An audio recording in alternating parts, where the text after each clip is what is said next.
అరే వదినా, నువ్వు ఇక్కడున్నావా? అన్నయ్య నీ మీద పడుతున్నాడు. వస్తున్నానండి. వస్తున్నానండి, కాస్త చూస్తూ ఉండు, ఇప్పుడే వచ్చేస్తాను.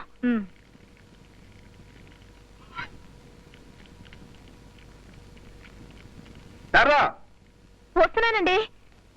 ఎక్కడ తెచ్చావే? ఇందాక నుంచి గొంతు తీసుకు మరుస్తున్నాను. బూట్లెక్కు.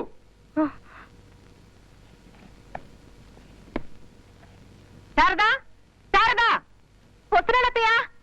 ఏ సతీ సావిత్రి, ఈ సాక్స్ ఎవడు ఇప్పుతాడే? నీ బాబు ఇప్పుతాడా? ఇప్పు.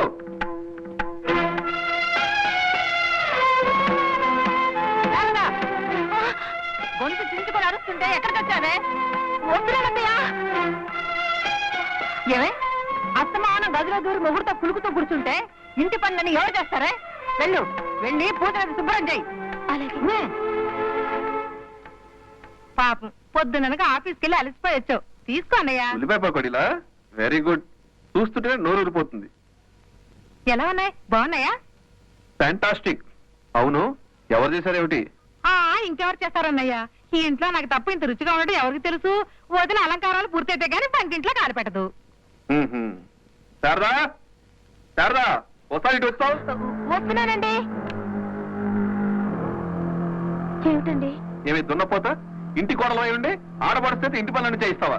నువ్వేమన్నా మహారాణి అనుకుంటున్నావా? అది కాదండి.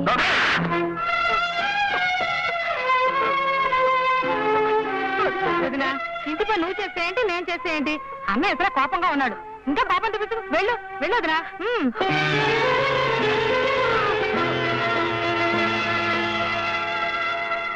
ఎందుకన్నయ్యా వదిన పాప అనవసరంగా కొట్టావు?